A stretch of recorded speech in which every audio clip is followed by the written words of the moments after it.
Après 23 ans d'absence, le cirque Arlette Gruss est de retour au Havre. Ciao Caro, t'oublies pas le rail qui est là-bas? Cette énorme machine de près de 130 personnes est depuis lundi sur tous les fronts. 2 jours et demi de montage pour dresser les tentes et le chapiteau, des artistes à pied d'œuvre pour répéter leurs numéros et une dizaine de soigneurs pour les animaux. Une sacrée entreprise à faire tourner au quotidien. Chaque jour, le cirque Arlette Gruss coûte 31 000 €.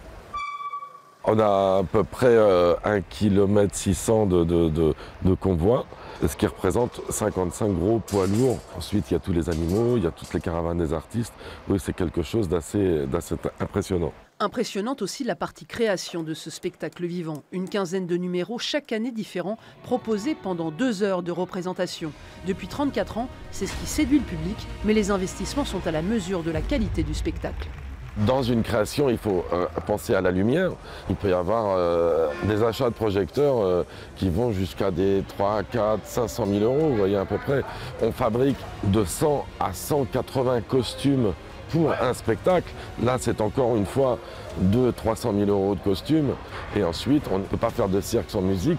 Et chez nous, c'est joué par 11 musiciens en live. Le cirque Arlette Gruss est aujourd'hui l'un des rares à tourner en France. La clé pour continuer de produire ce spectacle, ce sont les ventes à la billetterie.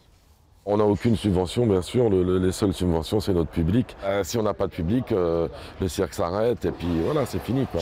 Mais les Gruss et le cirque, c'est une trop longue histoire, 7 générations, pour qu'elle s'arrête aujourd'hui. À chaque fois que je me réveille le matin et que je vois mes enfants avec la banane et vouloir prendre la suite du papa, franchement, quand on voit ça, on continue, puis on y court même.